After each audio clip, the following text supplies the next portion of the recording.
Okay, so starting out my day here, walking around doing what I do, and as usual, thoughts sort of percolate to the surface as I'm getting myself together. And today's thought was only the courageous survive. And I don't mean physically, I mean in our essence, in our true nature. Only those of us who are willing to be disliked, to be challenged, to face difficulty, are really able to preserve who we are. And I just did a piece talking about how hard it is for us to know each other in our essence, and how I think that part of resolving that is figuring out how to know and embrace ourselves in that way. But that takes courage, that takes conviction, and I appreciate that that can be challenging because we're basically going against our biology when we try to stand against our tribe. And deep, deep, deep in our cells, there's the knowledge that in our primal ancestral environment, if we did that, we could end up out in the wilderness fending for ourselves with vastly reduced odds of survival. And so there's a part of us that knows that creating a cord is essential to survival. And even in the modern world where we don't face the same peril, there is still a need to connect and belong that will always be a part of our human condition. And so this is a powerful unconscious part of us that a lot of modern life actually exploits. We've been conditioned to focus on getting likes or coping with getting dislikes or worrying about our view count or subscribers or right these numbers that reflect some validation or rejection are very powerful for us, and we end up shaping ourselves to fit that mold so that we have a place in the modern context. And it's a very natural drive and a very reflexive process that we fall into, but it takes a certain courage to push against that. And Maya Angelou has a quote about courage being the most important virtue because without it, you can't really practice any of the other virtues. And it's it's true that if we can't know what we believe and stand by it, we're going to compromise ourselves, our values, our ethics, our character, and we're going to whittle away at who we are and ultimately become so much less than we could have been if we were willing to stand in what we know and believe to be true about ourselves and our path and our place in the world. And while it's so important to be able to take feedback and honor what we are told to an extent, and we really do need to be able to compromise, right? There's a difference between compromising to create good functional order with others and throwing ourselves under the bus and pretending that we are or we feel otherwise. And I think that's where you start to go over the edge and down the slippery slope. And yeah, it's got me reflecting on what it means to have courage and how I sit here and I talk about what we need to do, but also I recognize what it takes to do it. And so I wanted to just take a moment to explore the subject of courage and integrity and self-knowledge. So this has me thinking about what it is I do to summon and apply this courage. And one of the things I do is a lot of preliminary work. I spend time with myself trying to get to know the good, the bad, and the ugly about who I am, and to hear and embrace all of those parts of me as essential cogs in the machine that is me. And understanding that taking out those cogs means the machine doesn't work the same. And so I sometimes envision that I've got to take out parts of me and give them away, knowing that the works will come grinding to a halt when I do this. And it puts a lot more pressure on me to say, no, I need to keep this machine running. Machine. Obviously, we're so much more than machinery, but just for a simple metaphor, imagine taking just one small piece out of a watch. Can it tell you the time now? Right? And it seems like a subtle shift, but this is about having the parts working in a way that allow us to actually keep keep ticking along, basically, to know where it's at, to know what it is.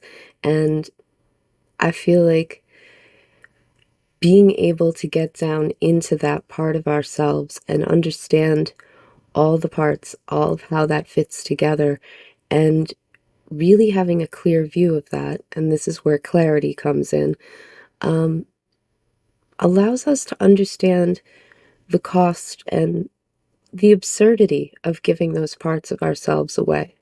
And so there's a little bit of a context there. And then when it comes down to it, and I feel the pressure in the moment, when we get that hot, overwhelmed kind of feeling like, um, um, um, right? To breathe, to center, to remember these things, and to remember that I'm not going to end up out there with the hyenas if I have a different opinion. People may dislike me, people may view me in a different light, but here's another thing. It's not my job to defend that. I've spent the time, I've done my due diligence to come to the place where I've been able to form these views and opinions. And sometimes my response is, I don't know. I don't have an opinion on that because I haven't taken the time. And I'll just tell people, I don't have a dog in this fight. I don't know. But when it comes down to the things I have spent my time on and I do know, I remind myself that I've done my part and it's not incumbent on me to present evidence. At that point, I think the burden of proof lies on other people being able to say, well, I'm choosing to call you out, and here's why I think you're wrong, and for them to make their case. Now, certainly it makes sense to listen, to really understand their position, because there's an opportunity there to learn, to gain new insight, if perhaps there's something that we have overlooked. And so this isn't to say just stand stubbornly on a position you adopted at some point and failed to re-examine along the way. Take the opportunity, re-examine it, but also know that once you've done your part in that process, if it is clear to you and you are resolved that this is really what we feel, then that's when we have to sort of dig in, dig in our heels and say, look, this is where I am, this is what I'm about.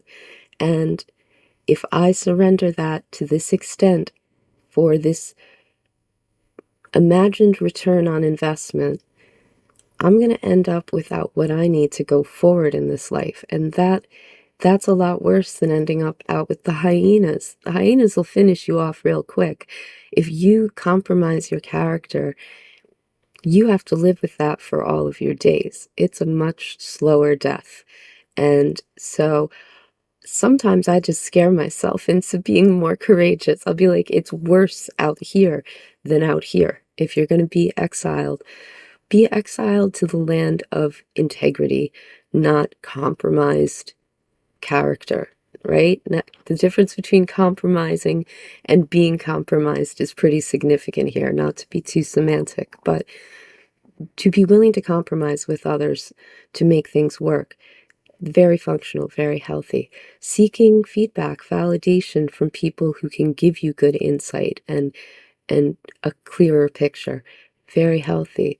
But when we go compulsively seeking validation, when we compromise who we are, then we're letting it all unravel. And to my mind, that's much more frightening than simply being disliked, because there are a lot of people don't like me and I'm still here and I'm growing stronger and brighter through the process of staying that course, where I know it would have probably extinguished my light by now. And that's one of my top commitments in this life, is to keep that true light of my inner being alive, as if I'm assigned as personal security to that aspect. And my job is to stand by that. And this is why I talk about not taking things personally, because when we can unhitch our ego from it, we don't kill our ego. It's part of us. We need it. It guides us. It has great value. Um, was it Terence McKenna said, that's how you know to put the food in your mouth and not somebody else's. We need this, but it's a good servant and a bad master.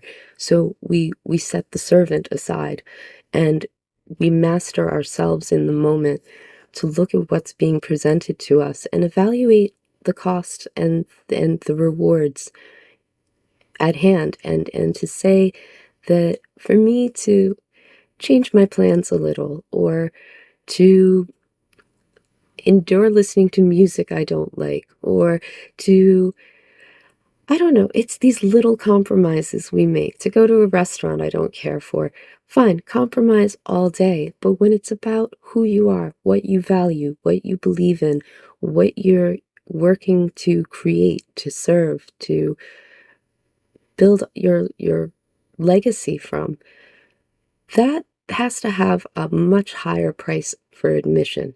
That's not just anyone can get on this ride and steer the way things go. It's not how that works. What I have found that works is investing in the relationship I have with myself and life in general, because as much as I'm saying, oh, you've got to be courageous and you've got to stand by this, there is a cost. Nothing worth having comes without a cost.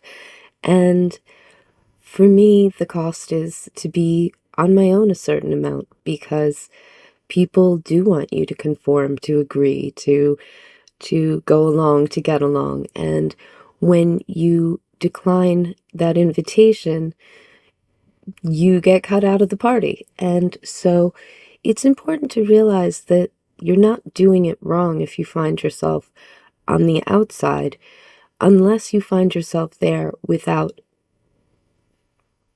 what you need to equip yourself for that leg of the journey.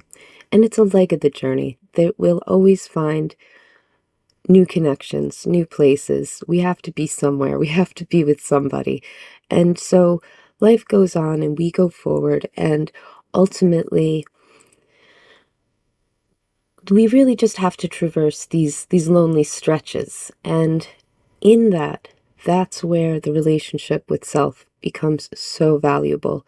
And this goes all the way back to the beginning of my first videos, talking about how we develop that as a foundational element toward having good relationships with others and being able to live the lives we desire. And so this is another piece, is really taking the opportunity when I find myself exiled. I say, look, this is time for me to build the relationship I have with myself and how I approach my life. And so this is another skill, is seeing that when you do not have a place with others, you have an opportunity with yourself, and to capitalize on that opportunity to find out what does interest us. Now, I'm blessed, cursed, a little of both, in having just so much curiosity and so many interests. And again, this is why I say it's important to foster our curiosity.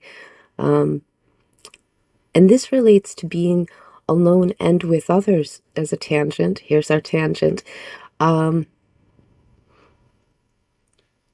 There's an unkind expression that says you're not bored, you're boring. And it's a little harsh, but it also contains a valuable nugget of truth. And the truth is that if we don't take interest in things, we don't learn, we don't enrich our own minds, our spirits, our drives dwindle and wither away, because We're not reaching out to engage with all the wonder and mystery of the world. And in doing this, we actually become much more interesting people. I'm hard pressed to find myself in situations where I can't enjoy almost any topic a person wants to discuss because I've spent my life being curious and learning about things to the extent that I at least have some cursory knowledge. I can say, oh, I've heard about this. I don't know much about that. Could you tell me more? And people love to tell you about what they know and love. And then I have the opportunity to learn. We're we're in this huge network. We think we go to school to learn, and that's where that happens. Every moment, everywhere, with every person is a learning opportunity. And in doing that, it it gives me more keys on my chain to access more dimensions with more people, and through that to further enrich myself and my life, and to have more to offer to others. And should others wish to engage, that enriches what we share. And should they choose to reject me, that leaves me to enjoy the richness of my own inner experience and to pursue more of the questions and the adventures that lie waiting for us every day. And I'm kind of set up either way. This is talk about having contingencies. This is a good contingency to say, look, I need people. I'm a human being. I need people. You're human. You need people. We all do.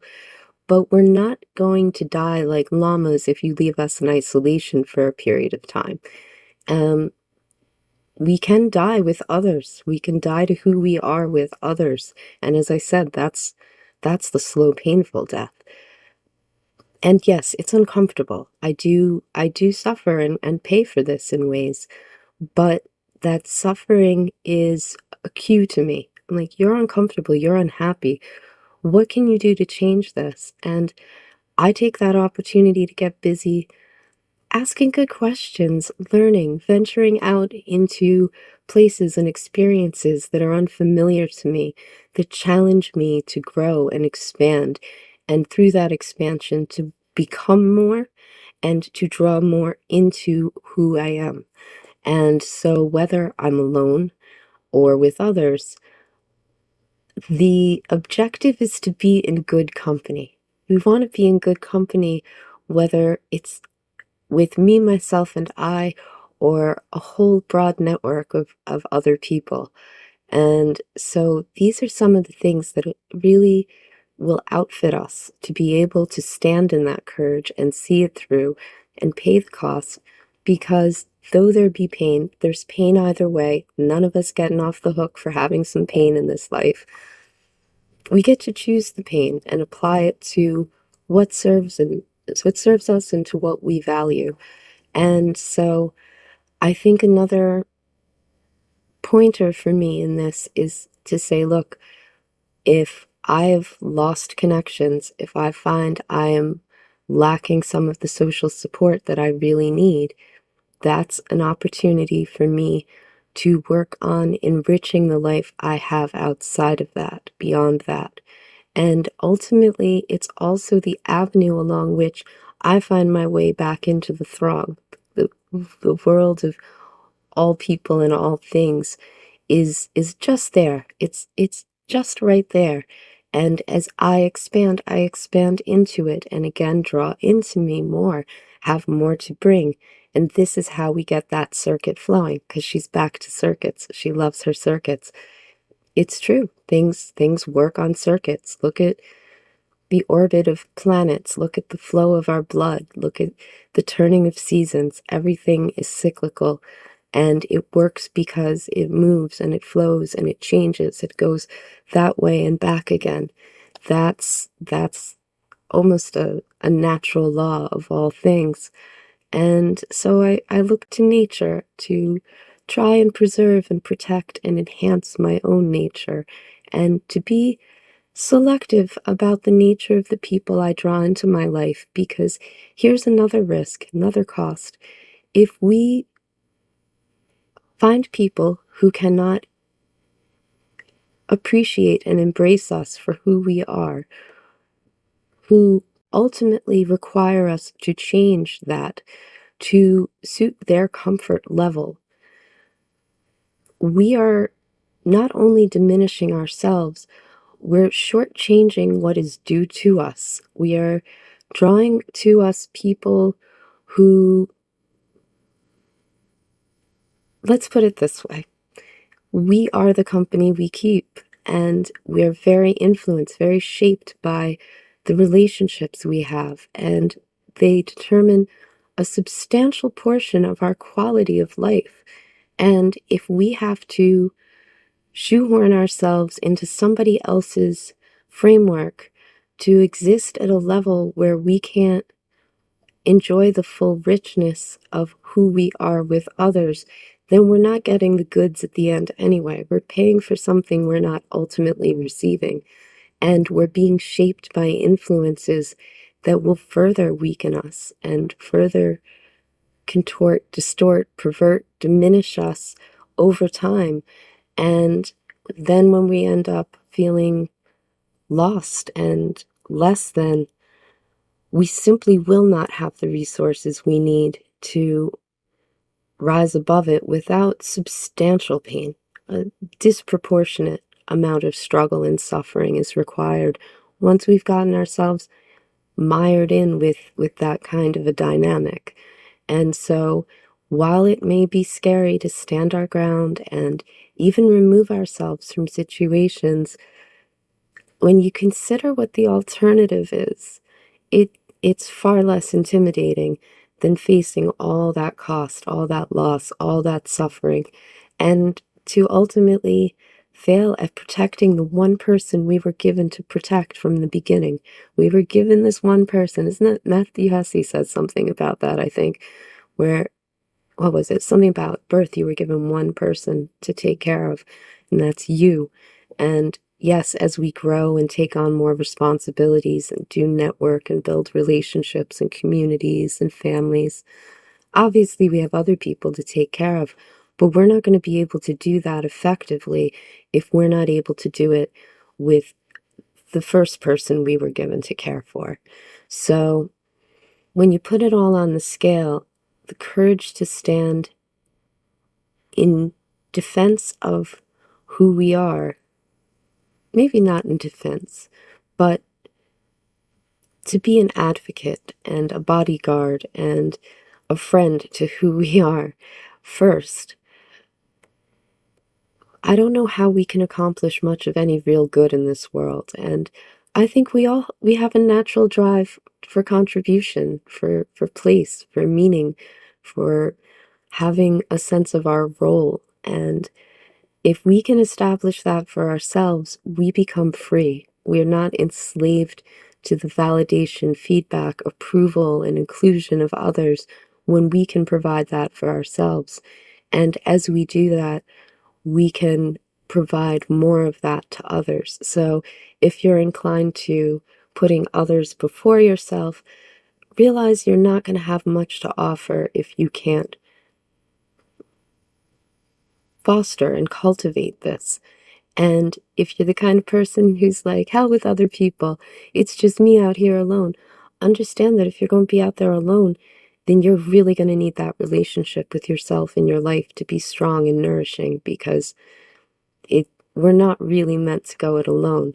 So whichever way you're coming in, there's value here. And I hope that this is of some value to you, and that these insights may help fire up a little more courage in your heart to be who you are and live the life you were put here to pursue and to enjoy and to share with the people who can know and honor and embrace who we are more fully.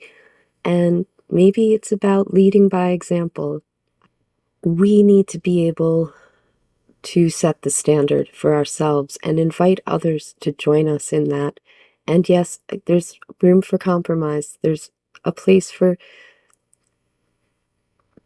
listening innocently to what people have to say about us, to pretend we don't know. We're like, okay, maybe I don't know. You tell me, I'll listen and take it in. But to know in the end that we can distill fact from nonsense, and to know that we've spent the time exploring the more ineffable aspects, and we do have a sense of where we come out, that we're not easily swayed. It takes legitimate information, good persuasion to sway us enough that we would make adjustments, right? We say, okay, I can course correct off of what you tell me, but ultimately I need to be able to hold my base, hold my center, and live through what I have built for myself in this life, that let no man put it asunder. This is what this is how I was made. This is how life has shaped me. And this is how I have taken those things to become me. And I'm not ready to give me away to make sure somebody else isn't a little uncomfortable with what I say. Not looking to make anyone uncomfortable, but I'm not looking to sacrifice myself to their current comfort level, which may be quite limited, because here's another point. People who are comfortable with themselves and their positions are comfortable with other people having their own sense of self and their own positions that may differ or conflict, and say, look, you're entitled to that. I'm not here to change you. I'm not here to judge you, punish you, change your course. I acknowledge that, and it either does or does not fit with where I am. And in that, we can sort out who is able to, the word self-containment comes up. People who can self-contain, who can manage their own state, their own emotions, their own reactions. They're not inclined to change who we are. They're busy trying to understand and meet us where we are as they try to help us do the same.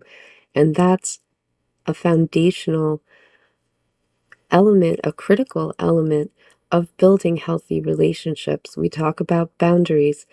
If we don't respect our own boundaries and we don't make choices based on whether others can or cannot honor those boundaries, then we're just making mouth noises about things that aren't real. We really can't say, these are my boundaries. You need to respect my boundaries. Do you? Do I respect my own boundaries? That to the extent that I can ask others to do the same, am I leading by example? This takes some basic leadership skills, and that requires courage. So only the courageous survive, right? All right.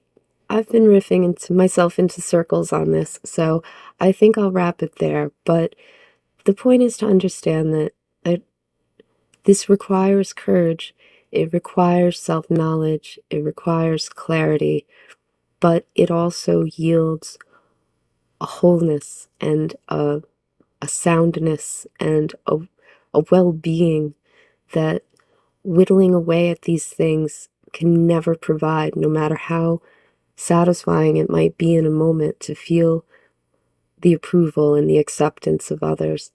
It's not worth as much. I just thought of a silly thing where, was it a Shel Silverstein poem? It was something about, my dad gave me $1. He'll be so proud of me.